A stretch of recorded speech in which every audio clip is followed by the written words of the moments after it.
Bismillahirrahmanirrahim. Ayo bawa harta ke surga. Dukung pembangunan sekolah Islam Mufid dengan donasi ke rekening atas nama Yayasan Muflih untuk Islam dan Dakwah. Bismillahirrahmanirrahim. Assalamualaikum warahmatullahi wabarakatuh. Alhamdulillahi wa kafa wa salatu wassalamu ala rasulillahi mustafa wa ala alihi wa ashabihi wa man iqtafa. Hadirin jamaah yang dirahmati Allah, kita bersyukur kepada Allah. Pada hari ini kita bisa lanjutkan kembali NC2. InsyaAllah kita akan bahas fadailu sholatil jumu'ah, atau keutamaan-keutamaan bagi orang yang menghadiri sholat Jumat. Sebelum mulai kajian silakan coba lihat kanan kiri. Kalau tidak kenal bisa kenalan dulu.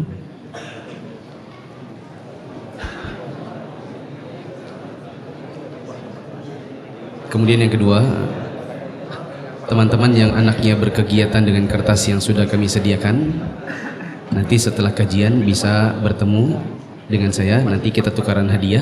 Hadiahnya sudah disediakan di dekat kameramen. Yang ketiga, saya menyampaikan berita duka. Minggu lalu ada bapak-bapak di dekat sini, duduk di sebelah sini. Itu pertama kalinya saya lihat beliau. Dan kata anaknya, agak susah ngajak bapak untuk kajian karena bapak bukan orang yang dengan kajian sunnah itu agak masih gimana gitu. Alhamdulillah beliau sempat hadir minggu lalu di sebelah sini, dan hari Jumat kemarin beliau wafat. Nah, kita doakan semoga itu menjadi bentuk husnul khotimah untuk beliau, karena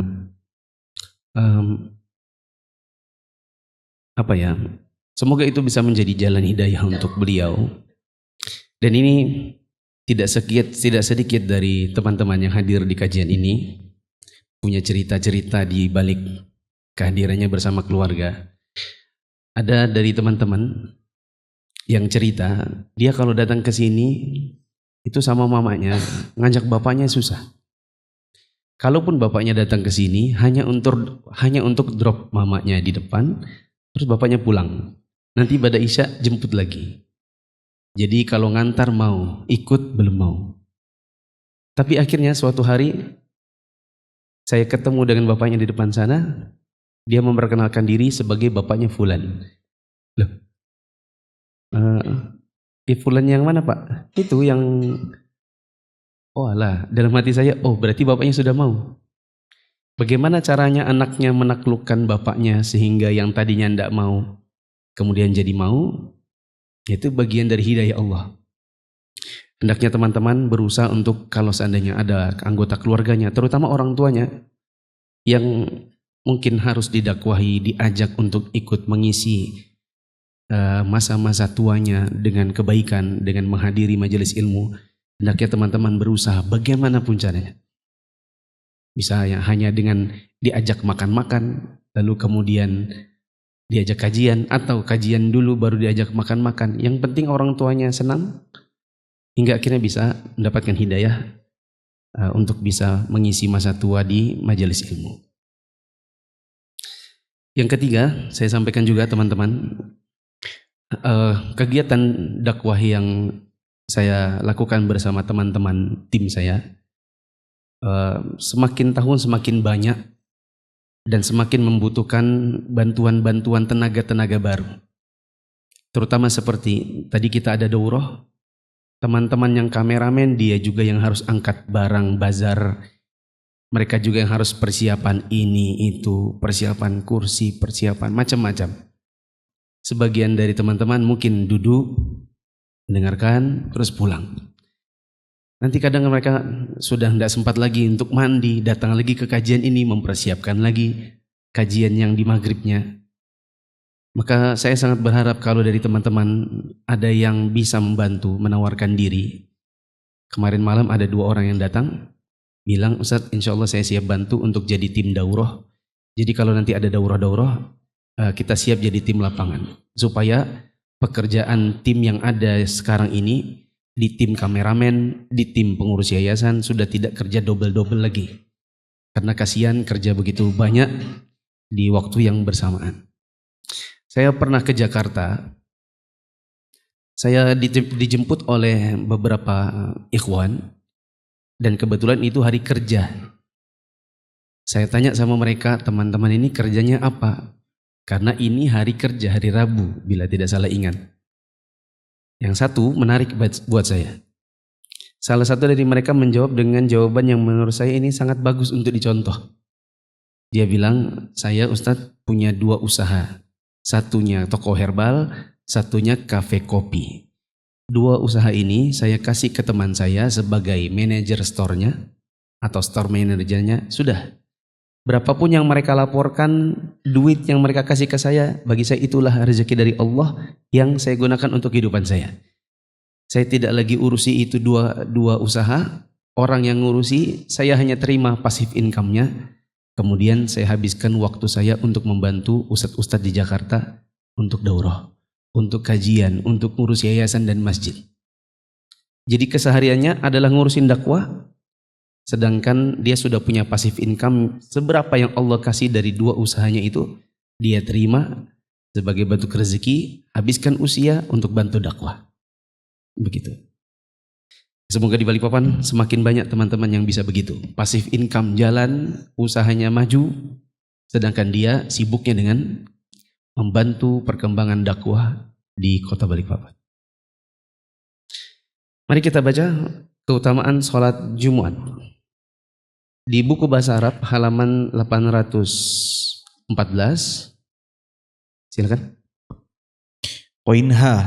Keutamaan sholat Jumat. Keutamaan sholat Jumat ini sangat banyak. Di antaranya 1. Bersegera mendatangi sholat Jumat merupakan sedekah dan kurban yang paling agung. Yang demikian itu didasarkan pada hadis Abu Hurairah radhiyallahu anhu. Rasulullah sallallahu alaihi wasallam bersabda, "Man ihtasala yaumal jumu'ati ghuslal janabati thumma roha faka'annama qaraba badanatan wa man roha fis sa'ati tsaniyati faka'annama qaraba baqaratan wa man roha fis sa'ati tsalitsati faka'annama qaraba kabsyan aqrana wa man roha fis sa'ati rabi'ati faka'annama qaraba dajajatan wa man roha fis sa'ati al-jamithati faka'annama al-khamisati faka'annama qaraba baydatan fa idza kharaja al-imamu hadaratil malaikatu yastami'una dzikra. Barang siapa mandi pada hari Jumat seperti mandi junub lalu pergi pada saat yang pertama, seakan-akan dia bersedekah seekor unta. Barang siapa berangkat pada saat yang kedua, seakan-akan dia bersedekah seekor sapi. Barang siapa berangkat pada saat yang ketiga, maka seakan-akan dia bersedekah seekor domba bertanduk. Barang siapa berangkat pada saat keempat, seakan-akan dia bersedekah seekor ayam. Barang siapa berangkat pada saat kelima, seakan-akan dia bersedekah sebutir telur. Maka jika imam telah hadir, para malaikat pun bergegas untuk mendengarkan khutbah. Keutamaan sholat Jumat sangat banyak. Di antaranya bahwa apabila kita bersegera mendatangi sholat Jumat, maka dia merupakan bentuk sedekah dan kurban yang agung. Kata Nabi SAW, siapa yang mandi di hari Jumat dan seterusnya, lalu dia mendatangi sholat Jumat di waktu pertama, maka dia mendapatkan pahala seperti bersedekah dengan unta. Siapa yang datang pada waktu kedua, seperti bersedekah dengan sapi. Siapa yang datang pada waktu ketiga, maka seperti bersedekah dengan kambing. Siapa yang datang pada waktu keempat, seperti bersedekah dengan apa? Ayam. Siapa yang datang pada waktu kelima, maka seperti bersedekah dengan telur. Manakala sudah datang imam dan siap untuk berkhutbah, dia sudah di atas mimbar, maka malaikat pun akan mendengarkan khutbah dan menutup catatan amal. Maka siapa yang datangnya terlambat, maka hilanglah sebagian dari pahala sholat Jumatnya. Lanjut. Masih dari Abu Hurairah radhiyallahu anhu, dia bercerita, Rasulullah sallallahu alaihi wasallam bersabda, "Idza kana yaumul jumu'ati kana 'ala kulli babin min abwabil masjidi malaikatun yaktubuna al-awwala fal awwal fa idza jalasa al-imamu qawawu as-suhuf وجاءوا يستمعون الذكر ومثل المهجر كمثل الذي يهدي البلدة ثم كالذي يهدي بقرة ثم كالذي يهدي الكبش ثم كالذي يهدي الدجاجة ثم كالذي يهدي البيضة. Jika hari Jumat tiba, maka pada setiap pintu-pintu masjid terdapat malaikat yang mencatat urusan orang-orang yang datang. Jika imam duduk, mereka pun menutup buku catatan, lalu datang untuk mendengarkan zikir atau khutbah. Perumpamaan orang yang datang pertama kali seperti orang yang berkurban unta, kemudian yang kedua seperti orang yang berkurban sapi, lalu yang ketiga seperti orang yang berkurban domba, dan selanjutnya atau yang keempat seperti orang yang berkurban ayam, dan setelahnya atau yang kelima seperti orang yang berkurban telur.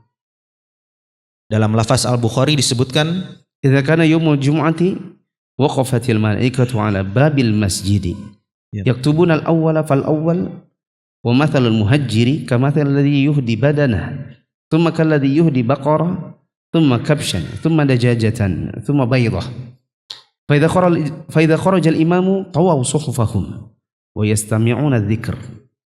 jika hari Jumat datang, maka para malaikat berdiri di pintu masjid untuk mencatat orang-orang yang datang pertama kali dan yang selanjutnya. Perumpamaan orang yang datang pertama kali seperti orang yang berkurban unta, kemudian seperti orang yang berkurban sapi, lalu seperti domba, setelah itu seperti ayam, dan kemudian seperti telur. Maka jika imam keluar, malaikat menutup catatan mereka dan mendengarkan zikir atau khutbah. Ya. Nanti insya Allah di bagian adab-adab pergi sholat Jumat akan disinggung tentang etika pergi sholat Jumat supaya pahalanya semakin sempurna. Salah satunya adalah berangkat lebih awal. Tapi tidak usah kita bahas sekarang, nanti insya Allah akan ada babnya tersendiri. Keutamaan yang kedua. Keutamaan kedua, orang yang menjalankan etika sholat Jumat akan diberikan ampunan selama 10 hari. Ya. Di antara keutamaan orang pergi sholat Jumat, barang siapa yang pergi sholat Jumat dengan menjalankan etikanya. Karena sebagian orang ada yang pergi sholat Jumat, tapi tidak tahu bagaimana etika perginya.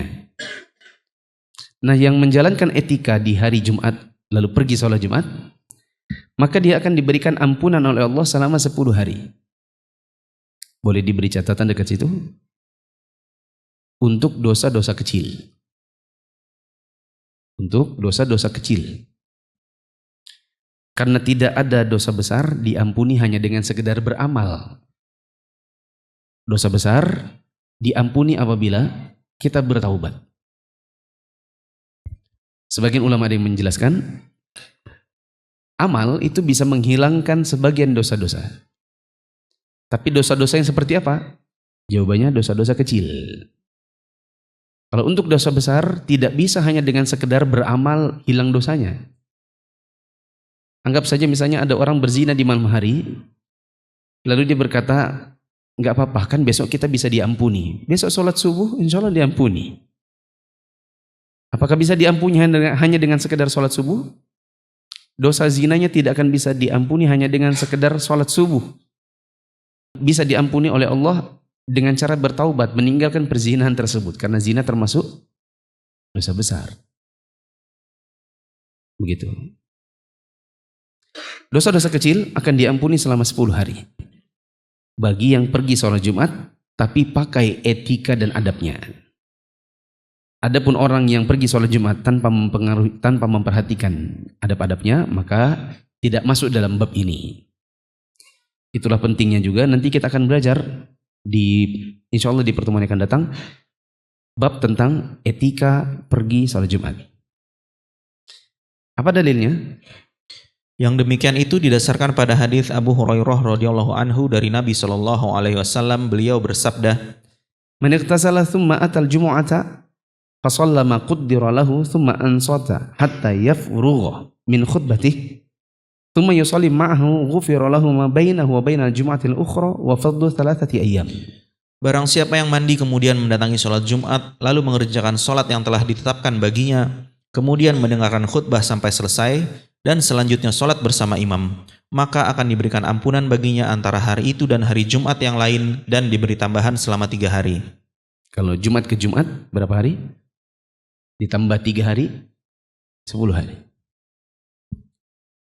Dalam riwayat yang lain, Man tawadda'a fa ahsana al-wudu'a thumma atal jumu'ata fastama'a wa ansata ghufira lahu ma bainahu wa bainal jumu'ati wa ziyadatu thalathati ayyamin wa man massal hasa faqad lagha. Barang siapa yang berwudu dan melakukannya dengan sebaik-baiknya, kemudian mendatangi sholat Jumat dan dilanjutkan dengan mendengarkan dan memperhatikan khutbah, maka dia akan diberikan ampunan atas dosa yang dilakukan antara hari itu dan hari Jumat berikutnya dan ditambah dengan 3 hari. Barang siapa bermain-main kerikil, maka sia-sialah Jumatnya. Ya.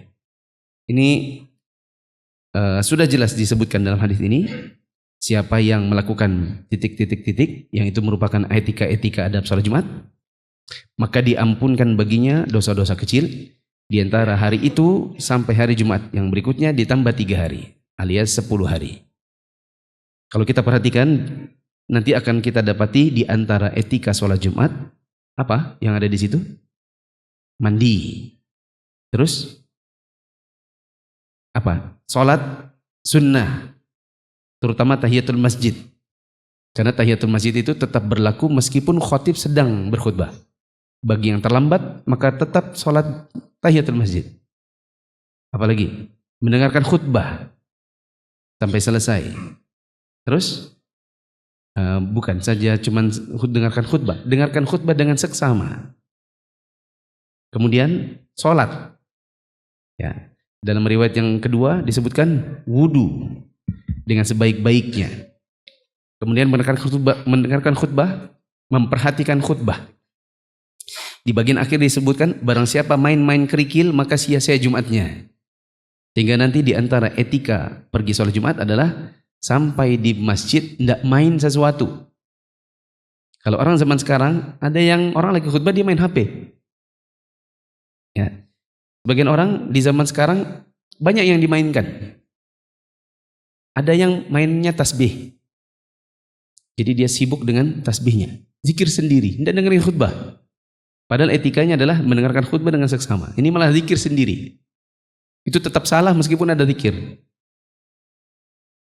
Ada lagi mainan karpet. Apalagi waktu karpet BD ini masih awal. Empuk. Dan masih bisa dibuat tanda tangan. Kalau sekarang sudah susah kan? Bisa dibuat tanda tangan. Tanda tangan. Atau mengkalkulasi sesuatu. Dijadikan kalkulator. Atau digesek gini, warna apa namanya? Bulunya ke sono. Digini lagi bulunya ke sini. Dia main-main itu bulu-bulunya. Ya kan? Bahkan ada yang main HP, main game. Nah, maka ini sebuah kesalahan besar yang kata Nabi SAW, siapa yang main kerikil, sia-sia Jumatnya. Siapa yang main kerikil, sia-sia Jumatnya. Kenapa kok Nabi bilang siapa yang main kerikil? Ada yang tahu? Karena zaman dahulu belum ada karpet-karpet, keramik-keramik. Dulu orang sholat, ya di atas debu, tanah. Maka tentu ada banyak batu-batu yang bisa dimainkan. Adapun zaman sekarang, maka bukan kerikil. Oke, memang jangan ada yang berkata, oh ini kan main kerikil. Kalau kita kan cuma main karpet. Sama. Karena di zaman Nabi memang belum ada karpet. Nah, lanjut. Dari Salman Al-Farisi radhiyallahu anhu, dia bercerita, Rasulullah SAW bersabda, Yaqtasilu rajulun yawmal jum'ati La yaqtasilu rajulun yawmal jum'ati wa yatatahharu man saya agak terganggu gara-gara laptop ini hang terus. Jadi perhatian saya terpecah-pecah antara laptop dengan buku. Saya ulang. La yaghtasilu rajulun yawmal jumu'ati wa yatatahharu mastata'a min tuhrin wa yaddahinu min duhnih aw yamassu min tibi baitihi thumma yakhruju fala yufarriqu baina ithnaini thumma yusalli ma kutiba lahu thumma yunsitu idza takallama al-imamu illa ghufira lahu ma bainahu wa bainal jumu'ati al-ukhra. Tidaklah seseorang mandi pada hari Jumat lalu mensucikan diri semampunya, memakai minyak rambut miliknya dan memakai harum-haruman yang ada di rumahnya. Kemudian dia pergi ke masjid dengan tidak memisahkan dua orang yang datang lebih awal, dan selanjutnya mengerjakan sholat semampunya, lalu memperhatikan khutbah pada saat khatib tengah berkhutbah. melainkan akan diberikan ampunan kepadanya atas dosa-dosa yang dilakukannya antara hari itu dan hari Jumat yang lain. Kita lihat di antara etika pergi sholat Jumat yang ada di riwayat ketiga, yang belum ada di riwayat 1 dan 2, misalnya apa? Pakai minyak rambut, apa lagi? Pakai parfum, terus tidak memisahkan dua orang, yaitu misalnya dia datang terakhir, kemudian ada orang, dia ginikan pundaknya, permisi, dipisahkan orang, ya, dua orang. Maka ini itu etikanya, ya. Kemudian mendengarkan khutbah dengan seksama. Lanjut. Dari Abu Dzar radhiyallahu anhu, dari Nabi sallallahu alaihi wasallam, beliau bersabda, Man igtasala yawmal jumu'ati fa ahsana ghuslahu wa tatahhara fa ahsana tuhurahu wa labisa min ahsani thiyabihi wa massa ma katabahu Allahu lahu min tibi ahlihi thumma atal jumu'ata wa lam yalghu wa lam yufarriq baina itsnaini ghufira lahu ma bainahu wa bainal jumu'ati al-ukhra. barang siapa yang mandi pada hari Jumat dan melakukannya dengan sebaik-baiknya dan bersuci dengan sebaik-baiknya juga, kemudian mengenakan bajunya yang paling baik, juga memakai minyak wangi keluarganya yang telah ditetapkan oleh Allah, lalu mendatangi sholat Jumat sementara dia tidak berbicara dan tidak memisahkan antara dua orang, maka akan diberikan ampunan kepadanya atas dosa yang terjadi antara hari itu dan hari Jumat yang lain. Ya. Ketika yang disebutkan di riwayat keempat adalah apa yang belum tadi? Pakai baju yang paling bagus yang dipunya. Kalau sebagian orang di zaman sekarang kan pakai baju kaos. Ya, datang ke Jumatan malah pakai baju yang jelek yang dia punya. Apa diantaranya? Pakai baju kaos yang baju itu tidak mungkin dia pakai pergi kondangan. Ya. Memakai pakaian yang dia malu untuk dia pakai pergi acara resmi.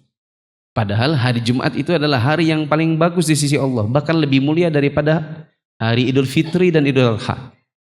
Sementara kita kalau mau Idul Fitri, Idul Adha biasanya beli baju baru. Di sisi Allah, hari Jumat lebih utama dari kedua hari tadi. Lalu kalau pergi Jumatan, bajunya sembarangan.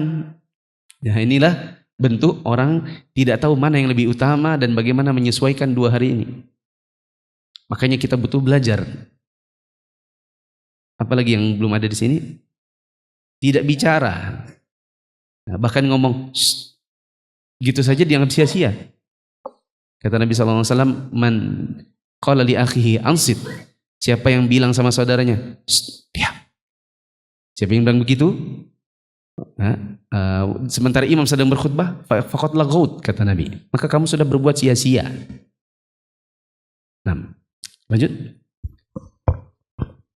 Dari Abu Sa'id Al-Khudri dan Abu Hurairah radhiyallahu anhuma, dari Nabi sallallahu alaihi wasallam, beliau bersabda, Man ightasala yawmal jumu'ati wa labisa min ahsani thiyabihi wa massa min tibin in kana 'indahu thumma atal jumu'ata falam yatakhatta a'naqan nasi thumma shalla ma kataballahu lahu thumma ansata idza kharaja imamuhu hatta yafrugha min salatihi kanat kaffaratan lima bainaha wa baina jumu'atihi allati qablaha.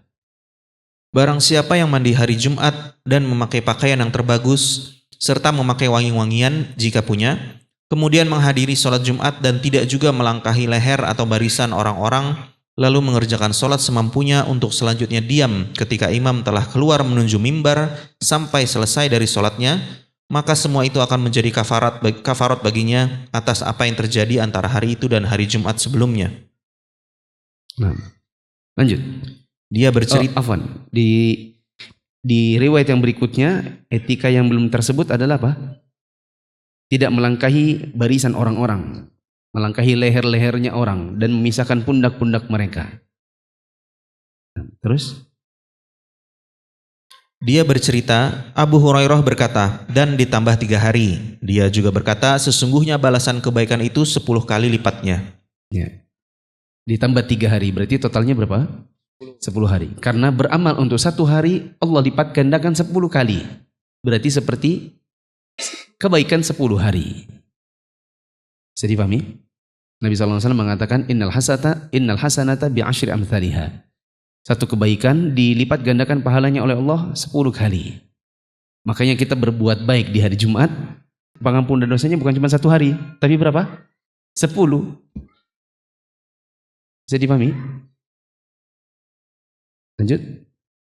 Juga hadis Abdullah bin Amr bin Al-As radhiyallahu anhuma dari Nabi Shallallahu alaihi wasallam, beliau bersabda, Ya.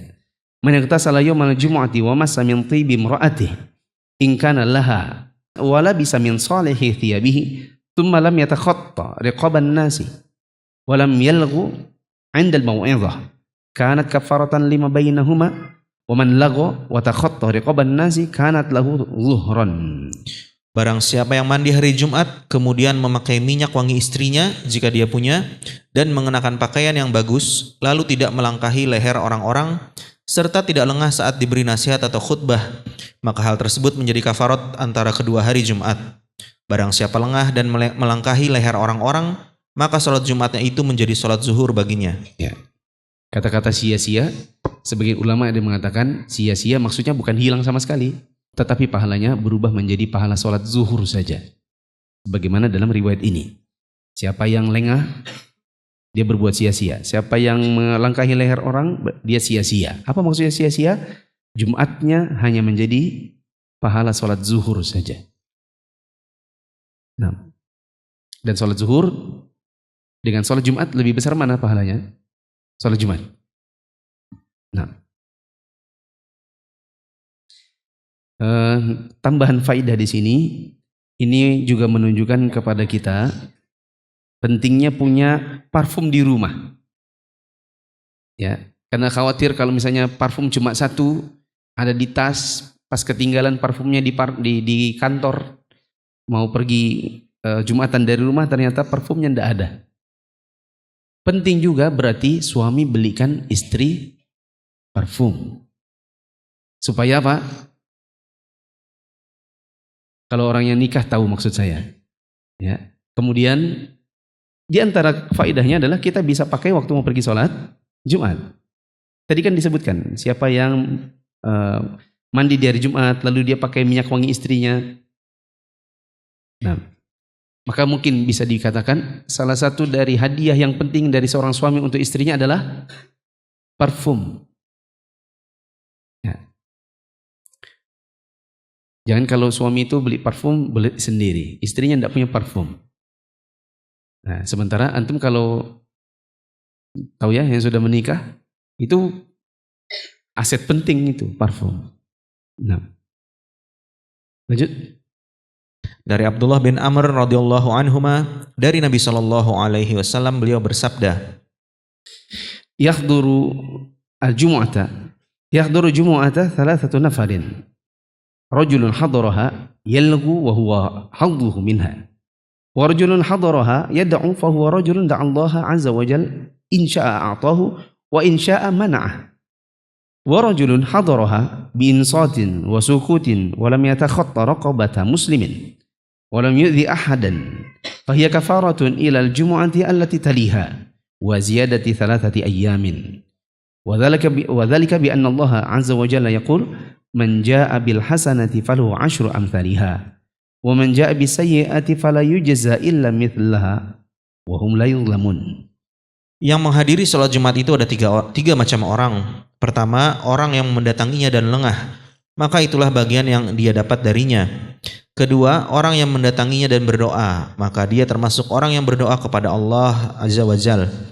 Jika menghendaki, dia akan memberi, dan jika menghendaki dia akan menolaknya. Ketiga, orang yang mendatanginya dengan penuh ketenangan dan diam serta tidak melangkahi leher seorang muslim dan tidak menyakiti seorang pun, maka apa yang diperbuatnya tersebut akan menjadi kafarat baginya sampai Jumat yang berikutnya ditambah 3 hari. Yang demikian itu karena Allah azza wa jalla telah berfirman, barang siapa membawa amal yang baik maka baginya pahala 10 kali lipat amalnya, dan barang siapa yang membawa perbuatan yang jahat maka dia tidak diberi pembalasan melainkan seimbang dengan kejahatannya, sedang mereka sedikit pun tidak dianiaya atau dirugikan. Quran surah Al-An'am ayat 160. Di hari Jumat ada 3 macam orang datang dan lengah. Lengah ini banyak, ada yang mainan, ada yang tiduran. Karena ada juga sebagian kaum muslimin datang sholat Jumat yang dicari adalah tempat yang nyaman buat tidur. Di mana tempat yang nyaman buat tidur? Saya perhatikan ada dua. Di dinding-dinding bagian belakang, karena bisa bersandar, sama di balik tiang supaya tidak kelihatan Ustadz khotibnya. Ya. Ada lagi, saya pernah khutbah di, kalau tidak salah di Yuti kah? Batakan itu apa ya? Yuti. Ya. Di Yuti, kemudian takmirnya bilang, Ustadz kalau tidak salah pernah khutbah tentang adab-adab sholat Jumat kira-kira tahun 2008 kan? Ya, lamanya Pak. Iya. Bisa ke Ustadz Jumat ini diulangi lagi?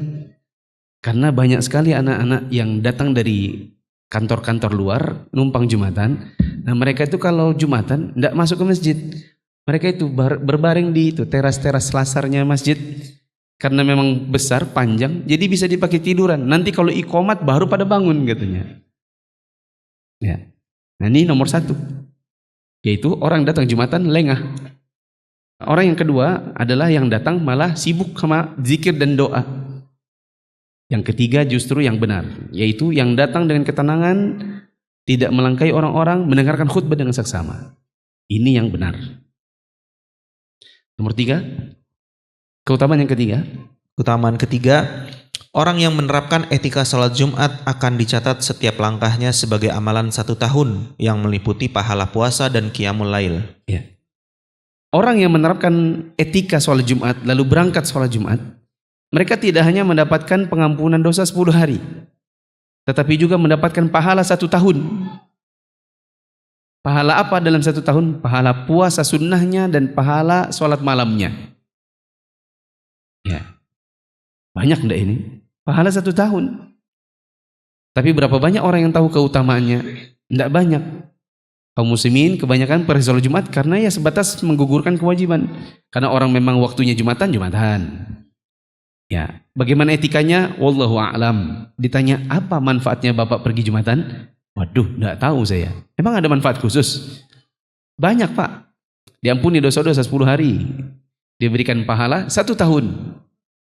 Yang isinya apa? Puasa dan sholat malam. Apa dalilnya? Yang demikian itu didasarkan pada hadis Aus bin Aus Ats-Tsaqafi radhiyallahu anhu.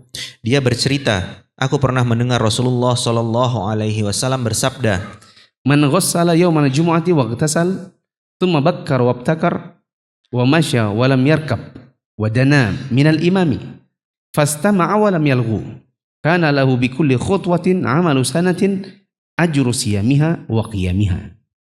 barang siapa berkeramas dan mandi pada hari Jumat, lalu bersegera berangkat dan bergegas berjalan kaki, tidak menaiki kendaraan, lalu mendekati posisi imam, kemudian mendengarkan dan tidak berbuat sia-sia, maka baginya setiap langkah amalan 1 tahun, termasuk pahala puasa dan qiyamul lail yang ada pada tahun itu. Nah, kita cermati lagi, ini bukan cuma 1 tahun, tapi 1 tahun kali berapa langkah?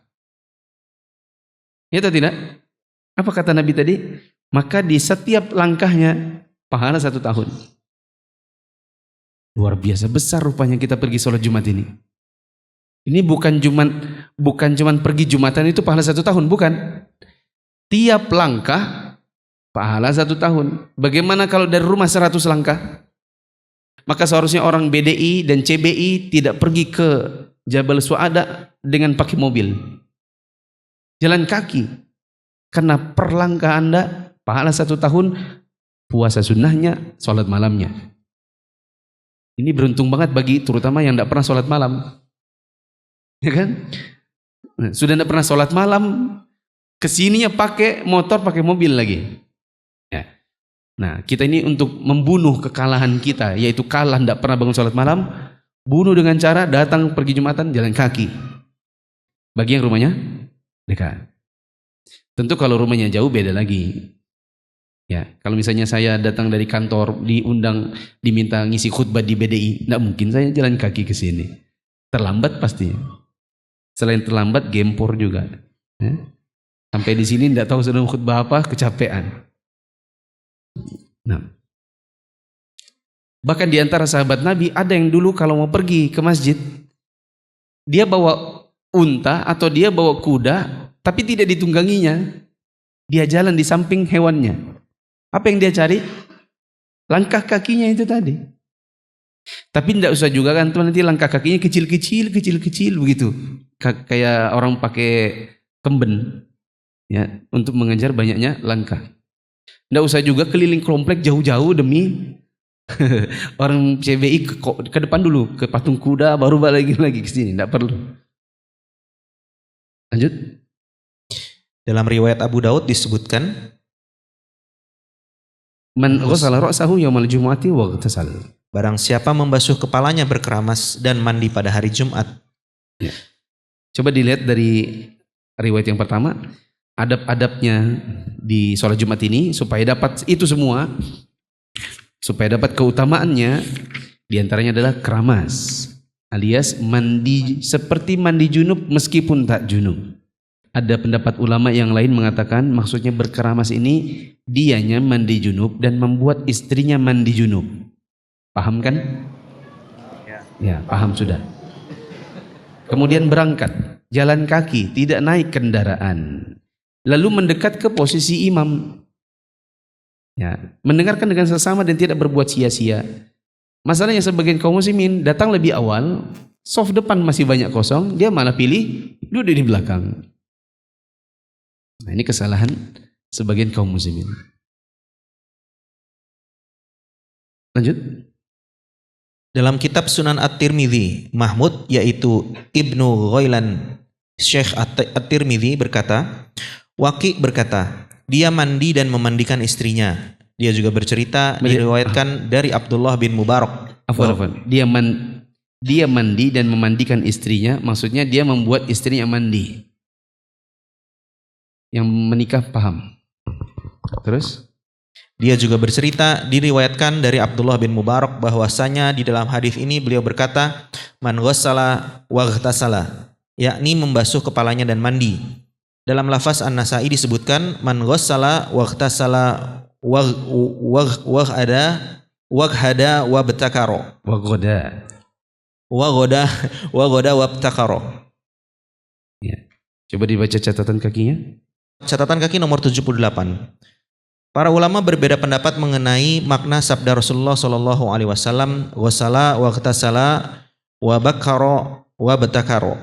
Ada yang berpendapat dia merupakan ungkapan yang diulang sebagai penekanan. Tidak ada perbedaan makna antara keduanya meskipun lafaznya berbeda. Ya. Ada yang mengatakan perkataan Nabi siapa yang ghassala waghtasala, apa bedanya? Ada yang mengatakan itu cuma penekanan karena maknanya sama. Ghassala waghtasala sama aja. Ada yang mengatakan begitu. Terus? Tidakkah Anda mengetahui beliau juga berkata berjalan dan tidak menaiki kendaraan. Ya, disamakan seperti jalan dan tidak naik kendaraan. Apa bedanya? Sama. Hanya beda lafaz saja. Tapi maknanya sama. Jalan kaki, tidak berkendaraan. Tidak berkendaraan adalah jalan kaki. Itu maksudnya. Terus? Padahal makna keduanya sama. Pada pengertian tersebut, Al-Athram, sahabat Ahmad berpendapat. Ada yang berkata, sabda beliau, ghassala, berarti khusus membasuh kepala, karena bangsa Arab memiliki rambut yang tebal, sehingga pembasuhan kepala ini disebutkan secara khusus karenanya. Pada pengertian tersebut, Makhul berpendapat, ada juga yang berpendapat, ightasala, berarti menyiram seluruh tubuh dengan air. Sebagian mereka berpendapat, ghassala berarti mengumpuli istrinya sebelum pergi menunaikan sholat Jumat. Ada juga yang berpendapat mengumpuli istrinya sebelum sholat Jumat. Itu maksudnya membuat istrinya mandi. Berkumpul dengan istri. Terus? Ada juga yang berpendapat kata ghassala untuk janabah, sedangkan ightasala untuk mandi Jumat. Ada juga yang berpendapat ghassala berarti pembersihan yang sungguh-sungguh disertai pijitan. Sedangkan kata ightasala berarti menyiramkan air ke seluruh tubuh. Juga ada yang menyatakan mengajak orang lain untuk mandi melalui anjuran dan saran serta peringatan. Sabda beliau, baqqara berarti pergi di awal waktu. Ibtakara berarti sempat mendengar permulaan khutbah. Juga ada yang berpendapat diulang-ulang dengan tujuan untuk penekanan. Ada pula yang berpendapat ghassala berarti menyempurnakan wudu, kemudian mandi untuk sholat Jumat. Ada juga yang berpendapat ghassala ar-rajulu imra'atahu, artinya seorang laki-laki menggauli istrinya. Ya mungkin ini diantara pendapat ulama yang menjadi dasar bagi sebagian orang. Mereka mengatakan sunnah bersetubuh di hari Jumat atau di malam Jumat. Ada juga yang mengatakan meskipun ini butuh dicek lagi riwayatnya.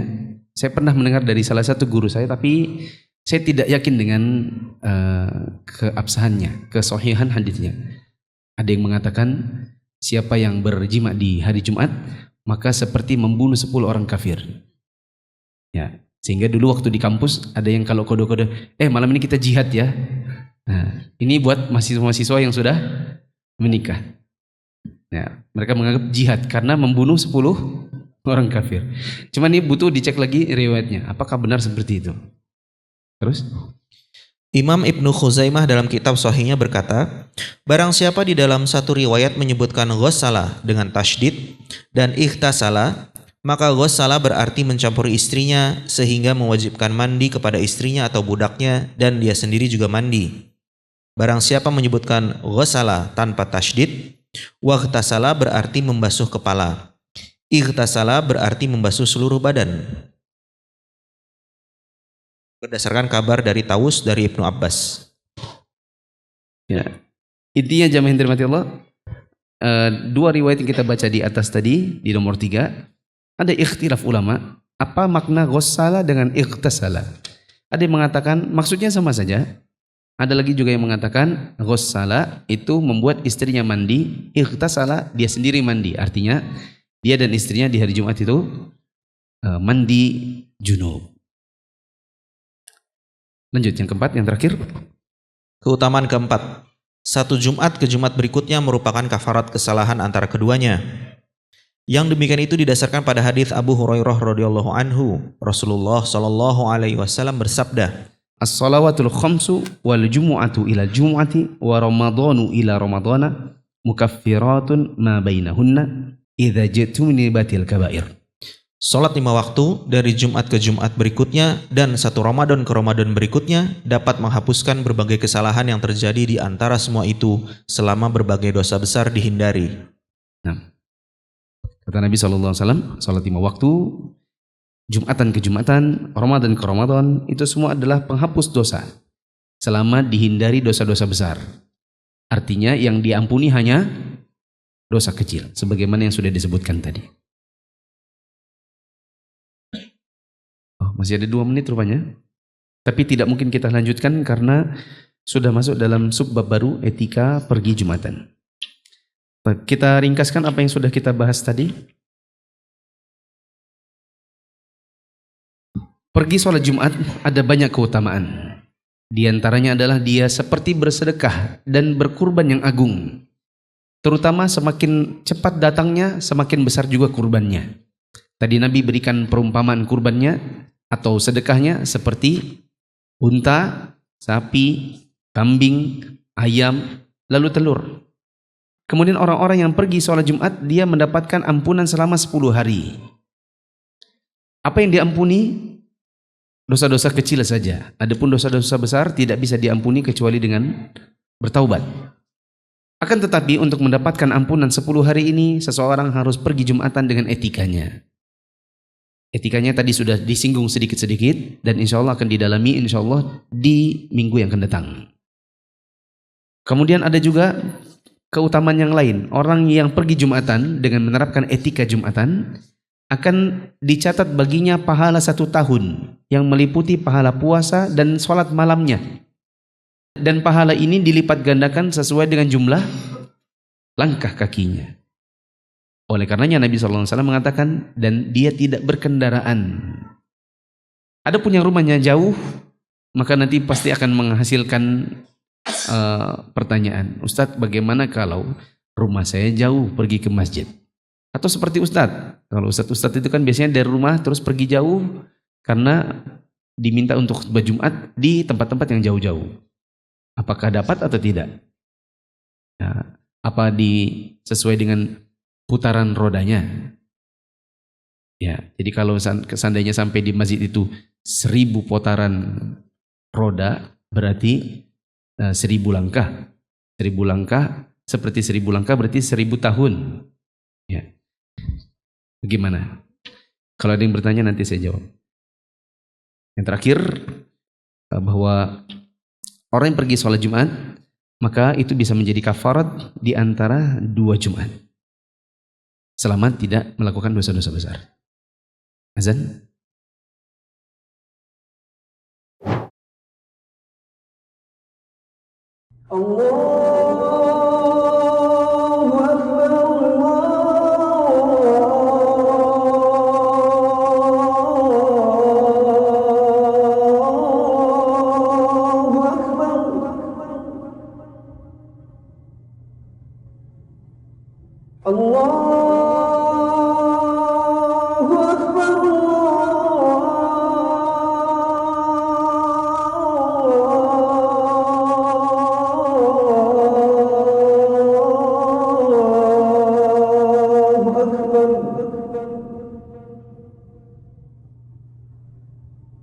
أشهد أن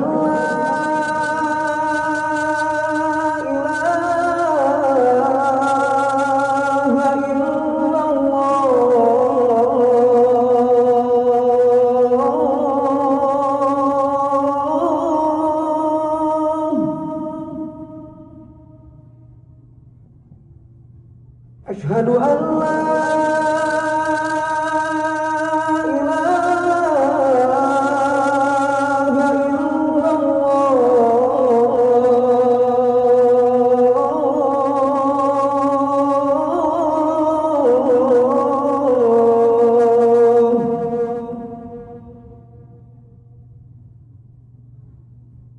أشهد أن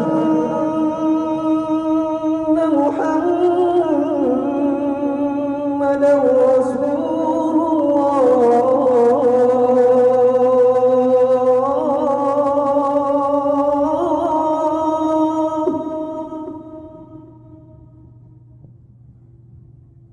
أشهد أن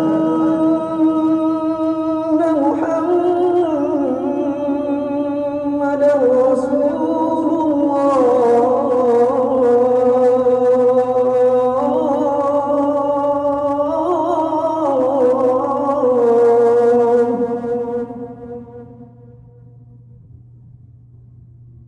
حي على الصلاة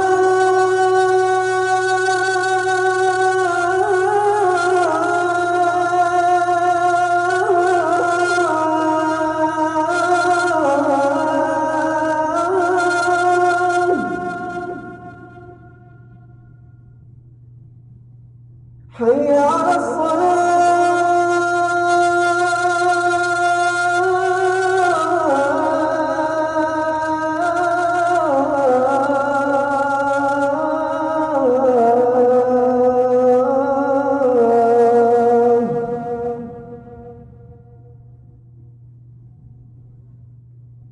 حي على الفلاح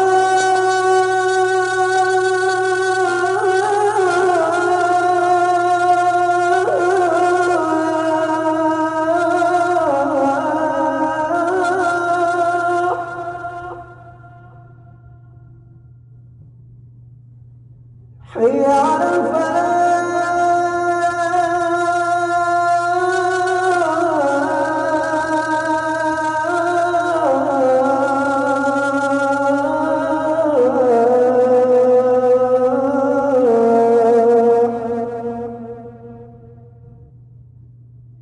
الله أكبر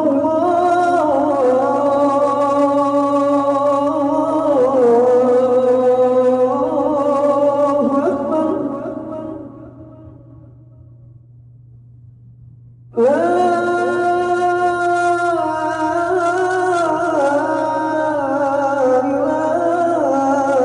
إلا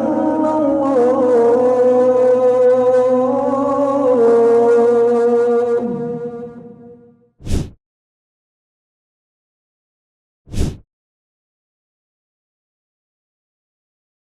Tadi di awal kajian saya bilang saya butuh tim-tim baru atau tenaga-tenaga baru untuk mengolah daurah supaya tidak membebani teman-teman di kantor dengan pekerjaan yang bertumpuk-tumpuk. Jadi nanti di antara tugasnya adalah misal kita memplanning kita akan mengundang seperti Februari kemarin ada Ustadz Syafiq kita bawa ke sini. Nah itu kalau sudah ada timnya nanti kita tinggal tinggal mengalihkan pekerjaan saja kepada tim ini. Ini nomor adminnya Ustadz Syafiq. Kemudian nanti planningnya kita akan masjidnya kira-kira yang ini. Tugas antum adalah mengirimkan surat peminjaman masjidnya.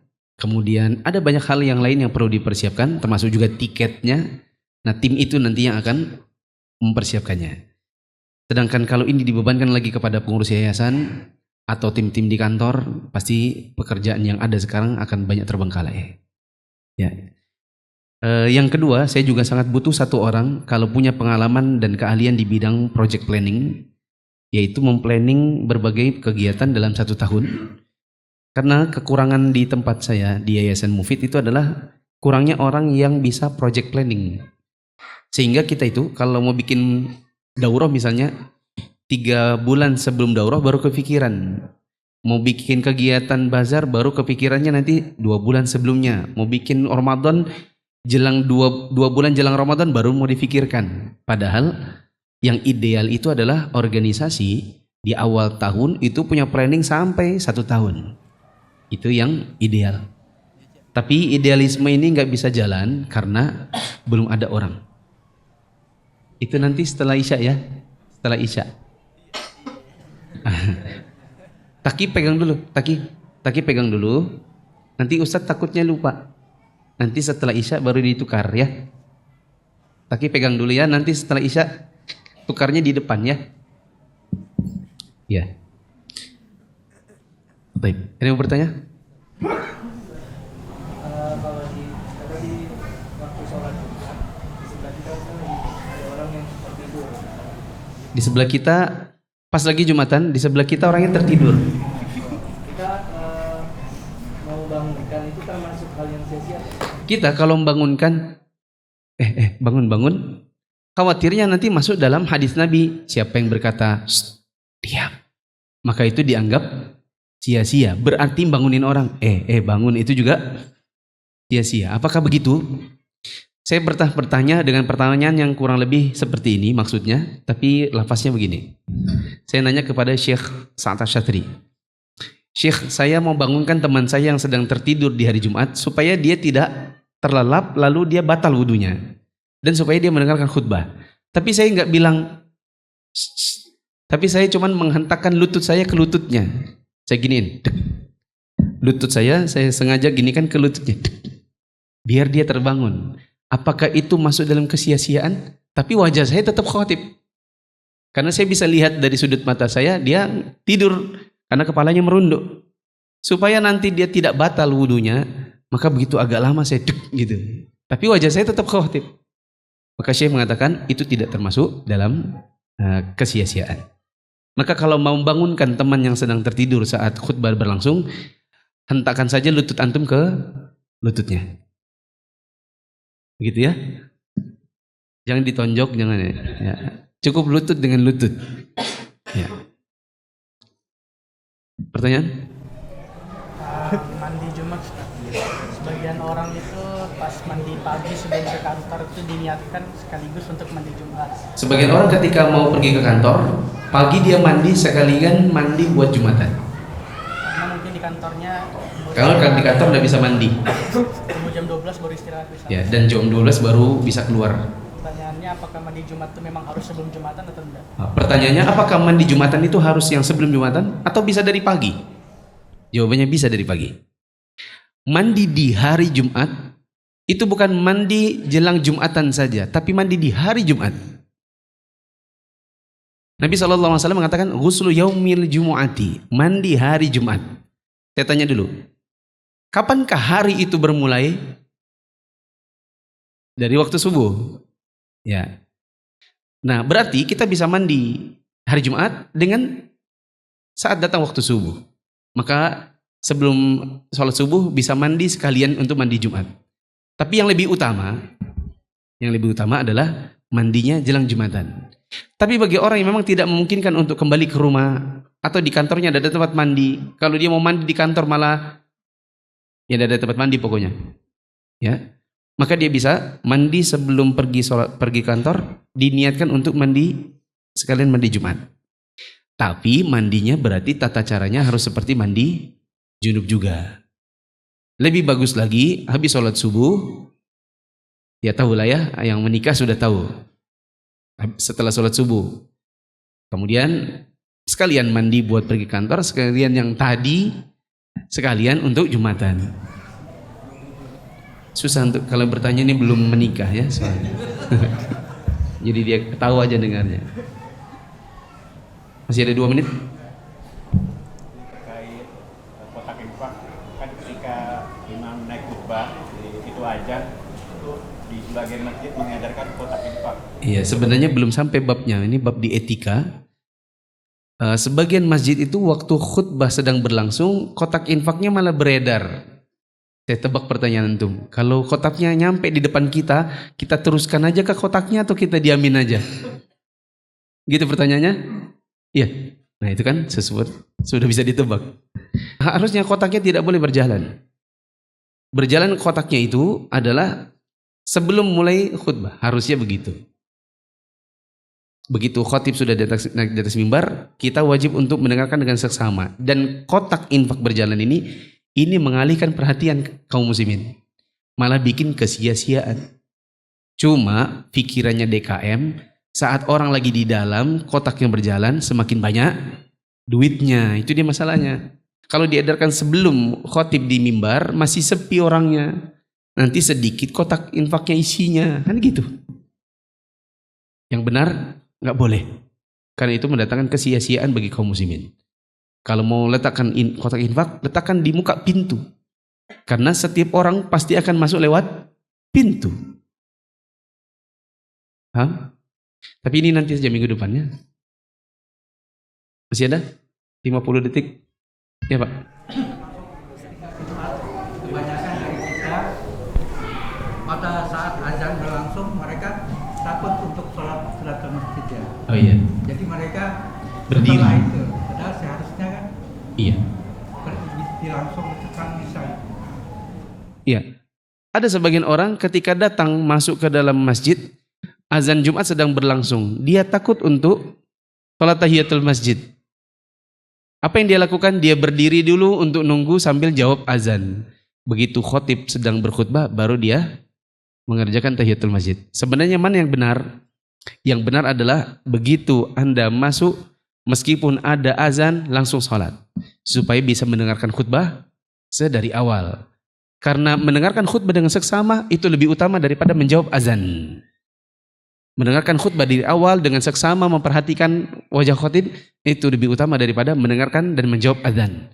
Maka ambil yang lebih utama, yaitu mendengarkan khutbah dari awal. Jadi segera sholat saja. Harapannya selesai azan, selesai juga Anda sholat, imam khutbah kita dengar dari awal.